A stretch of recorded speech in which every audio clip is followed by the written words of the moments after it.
All right, turn up the video speed.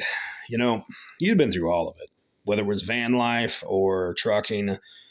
He's been to more places than most people have. And what's funny about it is, I think, due to this weather today, this is what's inspiring me to talk about this. Kind of an odd subject, but I absolutely hate the wind. I don't know, some of you were like, oh, I like flying a kite. Okay, that's nice. Oh, I sail boats. Oh, that's nice. We got wind turbines. Okay, I can understand the practical reason for that. But I don't have any of those issues. So for me, the wind is just a pain in the ass. By the way, Freedom Phil, like and subscribe. Feel free to share it and, you know, turn up the video speed. Let's get into it. When I used to drive truck, looking forward to going back to that sometime, spring or summer sometime. When I used to go out there, there's one thing I can tell you. There are certain parts of the country where the wind just picks up, and when it's bad, you're just best off pulling over because sometimes it gets real bad. It can tip a truck over. A lot of people that don't understand this, you get some of these foreigners or kid fresh out of school. Yeah, they'll have a 10,000 pound load and they'll get tipped over. Like, let's just say you're thinking about all the way anywhere through the southern wasteland, California, all the way through Texas until you hit Dallas. I am not kidding. And the absolute place that probably is the worst that I've dealt with has to be Elk Mountain, Wyoming.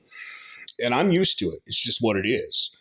There are times when the winds get really bad up there. It'll be a beautiful sunny day, but the wind's going crazy. In fact, it might not even be all that bad in Laramie or Rawlins, but up on the mountain, which why the hell they built that road all the way up there, it's beyond me. I've heard people say that it's because the president's wife thought it was a pretty area. Yeah, they already had that other highway going the other side, and it's only like, I don't know, 20, 30 miles longer. They could have just improved that. It doesn't get nearly as windy. In fact, when the roads get bad out there during the winter, they close off both of them because they know exactly what will happen. If you don't close off both of them, truckers will just take that other highway. And then you'll have the same type of wreck you would have had on the freeway on the highway. They're like, well, why is it so bad? Well, today it's only about 29 miles per hour in the wind. It actually was moving my barbecue out here. Why? Because I currently have the propane tank on my Camp Chef. And so, yeah, 29 miles per hour ain't too bad on Elk Mountain. And Elk Mountain, you wouldn't even think, you wouldn't even blink an eye for 29 miles an hour, especially when you got a load that's about 78,000 pounds. But sometimes Elk Mountain, 45, 50 miles per hour is the norm. And that's when you really shouldn't be on if you got lightweight. You shouldn't be on. You really, if you could pull over and just take a nap, do that. But it's those like 50 plus to 60 to 70 mile an hour gusts that happen. And you'll see some cases where some newbie, he's got a 10,000 pound load and he's tipped over on the side of the road and hopefully tipped over far enough to be off the road to where the rest of us can keep on driving. And I know that sounds horrible, but hey, we all got jobs to do. He should have known better. The other group of people you'll run into, and I have very little sympathy for these people, are the old timers. I'm not talking about the hot shot load guys, but they're just as bad sometimes. They got those light ass campers on top of their vehicles, their trailers. And so what ends up happening is the wind catches that big, basically, I don't know how to put it, billboard, catches it and pushes these things over. And you got to think about it from the point like a truck that has 78,000 pounds on it. It's pretty glued to the road in general.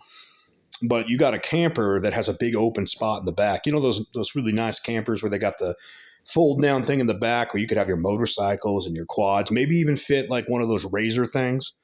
Imagine there's somebody doing that. By the way, I think the Razors are ridiculous. Why don't you have a Jeep? Why don't you have just a 4x pickup? Just saying. I remember in the late 80s and the 90s, those little Toyota pickups that were jacked up, that was before Razors were Razors, okay? I just think, why wouldn't you just have that? It's more functional. You'll pay more for something that's less functional. But, when I look at it, yeah, you see these guys tipped over and you're like, oh, it's too bad. Guy's not my way. I got work to do. And so as a trucker, I have a very mixed feeling about the wind. Yeah. And then we get to van life. Now, a lot of people think van life, they either think bad things about it, neutral, or they don't think about it at all. But they think it's just all, sunshine and roses. Yeah, generally it is. But when the winds pick up and you can't cook outside or your van's being rocked around and shaked, yeah, it's pretty wild. Like, for instance, let me give you some examples. You would a day like this, 29 degree or 29 miles per hour, which is funny. It's like 30 something degrees here. It's about mid 70s down the wasteland. Right? I'm like, man, why am I not there? I've learned a lesson. I never wanted to, unless I'm getting paid to be in the winter, I'm never dealing with winter again. They're like, really? You don't like skiing and snowmobiling? No, I don't. Why? Snowmobiling, to me, I could get why people would like it, but I don't want to pay for a motorcycle that I can only use on snow. In fact, even with my motorcycle, sometimes I look at it and go, I don't even know why I still have you.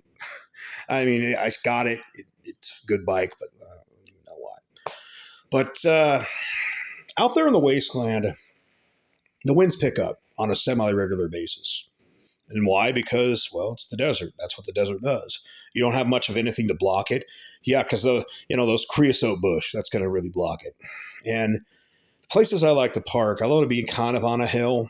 And the reason for this, not like a mountain, but kind of a hill, because then I'm above a certain area and I can pick up more TV stations. And, does that really matter that much? Oh, hell yeah. You got 50, 60 channels. You always got some entertainment. Between that, the internet, and the video games, you're doing just fine, brother. Audiobooks, it's good. But, you'll be in the van and at night, day, sometimes, it'll rock the van. It'll push it. So one of the issues is you want to cook food. Not with that windstorm. I usually use what do you call it? A coffee can rocket stove. Just go to the bases of the creosote bushes or whatever's around and gather up some of the dead wood and use that. So when there's no breeze, you can just cook just fine with that. That's why if anybody's ever seen the bottom of the sides of my pans, why are they all black? Because I use a rocket stove generally. And in the future, I may just use my propane camp chef that's on the back of my van. Literally got a camp kitchen built on the back of my van. Because I'm just like, man, I'm getting a little lazy. Am I getting old? No, I'm getting lazy though. And so it's like propane costs this much, dealing with the effort. Like, I don't really mind gathering up the wood. It's almost kind of spiritual, to be real about it. I like it, but it is more work. Like, you can set it and forget it with propane. But whether you use wood or propane, you're going to use way more of it. Way more of it. Because in a rocket stove, when the winds pick up, it'll channel. The rocket stove channels as is, but it's super channels. So like, the way to adjust the heat on a rocket stove is to turn it in a certain direction. Now, when the winds pick up, it might even blow from the top in through, and you're just like, oh, Jesus Christ. Yeah. So you get figuring out, okay, well, you get up in the morning. It's like 5 something in the morning. The sun's just barely, you can see that the sun's going to come up pretty soon. Little House on the Prairie's on. And you're like, well, I better cook right now because I think I heard on the news or just checked my weather app that the winds are coming. So you cook all the food you're going to need for that day. And then basically you're like, oh, we're good. Other things that happen. You'd like to take a nice little bucket bath. Yeah, a bucket bath would be nice. And it seems like, I want to finish watching The Price is Right. And then the wind starts before The Price is Right is over. And it's like, it'd be one thing if it was just, if you were in like an RV or something, because then you could just take your bucket bath in there while your RV's getting rocked back and forth the whole friggin' time. But you're out there and the wind picks up and it goes from being pleasant with, you got a bucket of warm water or even just cold water, whatever you're using, to, hey, it's just cold. Because the wind chill now on you because your body's all wet. And you're like, you clean off one part of your body, go to the next part. And you're like, oh, okay. And so, yeah, I don't like that. My solar panels are on hinges on my van. So I can, elevate them to the, so they can go like this. And then they got little things that go upright. The first year, I basically, if I heard the wind was coming, I just put them down. So it wouldn't be an issue because it rocks the van. One time I had a solar panel flip up the other way. Luckily, it didn't get broken. It wasn't an issue. But then last year, I figured this out. It probably cost me a few watts, but I take the strap that I normally have them strapped down with while I'm driving down the road. And because they're all hooked up to the top of the van, but, strap them down. That way they don't rattle. And I just stood them up like that, had the hinges, like this. And I put the strap over it. And then when the winds come along, I don't have to adjust things. It's great. It's like, oh, why didn't I think of this before, But yeah, and you get that. The last one's a little weird. Dig a giant hole, like I call it a multi-month shitter hole, where you dig like 3 or 4 feet down.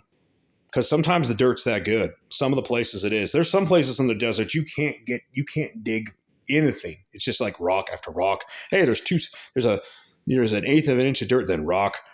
But you dig down, and you're out there taking a dump, and it's one of those gigs where it's like, man, it's just cold, but I had to use the bathroom because I drank too much last night, and you're like, oh God. And then you got to put a rock on your toilet paper. You got your backwoods bidet, and for those that don't know what that is, a backwoods bidet is where you take a 2-liter bottle, and not on the top, but on the side, you drill a hole, and then when you hold it, you squeeze it, it squirts it right up towards, the parts you need, like a bidet, you need washing. Saves you a ton of toilet paper in the wasteland. And the other thing you can do, actually, is a pro tip. I should probably do this on another video.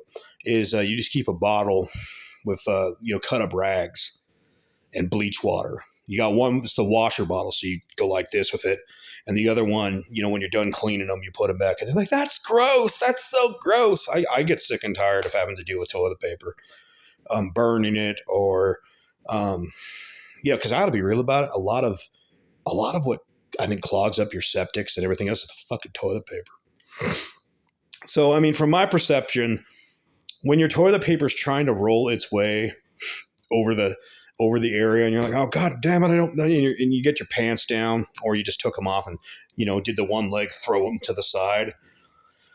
It's one more thing to deal with.